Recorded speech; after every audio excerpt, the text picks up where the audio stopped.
All right. So today, after a very long time, I would like to thank my very loyal 63 subscribers for being patient all this while. And before I tell you the topic of today, which you already must have seen from the title, I would also like to use that as an explanation as to why I haven't posting for so long. So for the past 6 months, like literally since the beginning of this year, I've been pouring my heart and soul into this one exam that I've been preparing for, while also working my business. But then midway, I realized, okay, fine, I cannot work on this business right now because I literally had to pour my heart and soul into this exam, right? So while I was preparing for this exam, right, I won't tell you which exam because it's kind of irrelevant. The point is, it was an important exam that I had to write. So while I was preparing for it, right, everyone around me was like, it's fantastic that you're writing this exam. It's like a really good thing. It's going to be very good for your future, and you'll get a very good job, a very high-paying job, and all of that. So one thing you got to know about me is not in an arrogant sense per se, but I've never particularly liked exams or school for that matter. The idea that I got to like prove myself to a school and an exam and then to college and then at a job just to make a decent living and have a good life never really sat well with me. And needless to say, like I just had way too much energy to just sit at a job and just do that, right? And it's not just that. I just never really liked the idea of getting a job. So coming back to the exam, right? Everyone around me was like, "This is really good. You're doing it," and all of that. And then I just like thought to myself, right? Because like is this exam really so important that my whole life depended on it? Like what will happen if I if this exam didn't like if I didn't come through with this exam, right? If I didn't clear it, like my whole life will fall apart. Like that's it, I'm cooked for the rest of my life. I can't make a good living.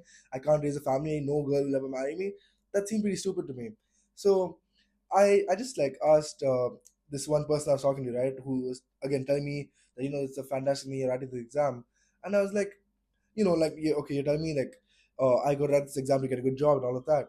But if you think about it, what if I didn't want to get a job?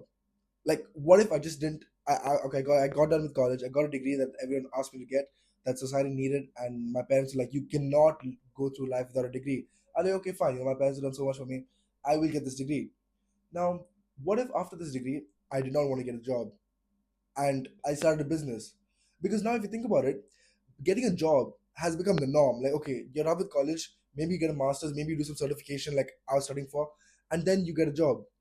But what if that wasn't the norm? What if you don't get a job once you're done with your college?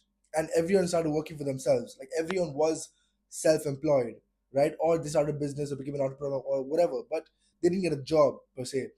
What happened then? And that got me thinking, right? And I realized like, oh shit, before the whole industrial revolution thing, people were working for themselves. Everyone was self-employed.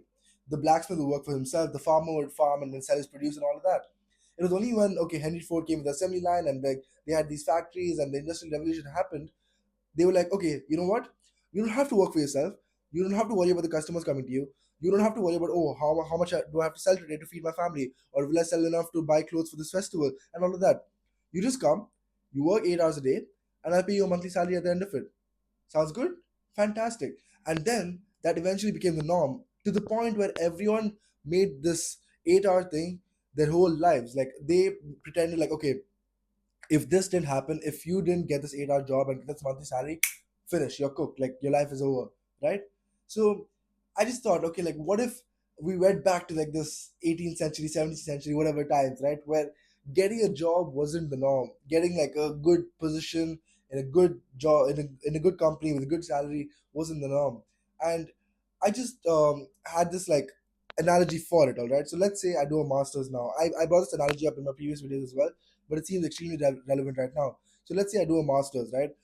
And if I want to do it in abroad as an Indian, right, it'll cost me at least a minimum of 50 lakhs to 1 crore, even 2 crores if I like go to some very prestigious university. Don't even get me started on those. We'll talk about that some other day. But let's say I did go to some very prestigious university or some big university, right? That'll cost me about 2 crores. Now let's say you break this 2 crores into like 10 different parts, 20 lakhs, 20 lakhs, 20 lakhs, 20 lakhs, right? Or even furthermore into 2 lakhs.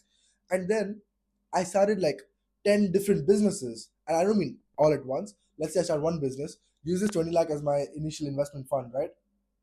And let's say I start a business and I invest all of that. Now let's say it goes to shit. Okay, no problem. You go on to the next business, another 20 lakhs. So if you do that, right, you eventually it might take you just as long to build a good career with a job and all that. But I feel the payoff is much, much bigger because in entrepreneurship, like for example, you could work the first 10 years of your life, right? You can put your heart and soul into it, and you can like constantly create a loss. Like you can generate a loss every business or every day, and maybe the 11th year your business takes off, or you get an exit, and boom, you've made far too much money. So it's not as stable as getting a job, but it's definitely a different route to think about. So this is what I wanted to do.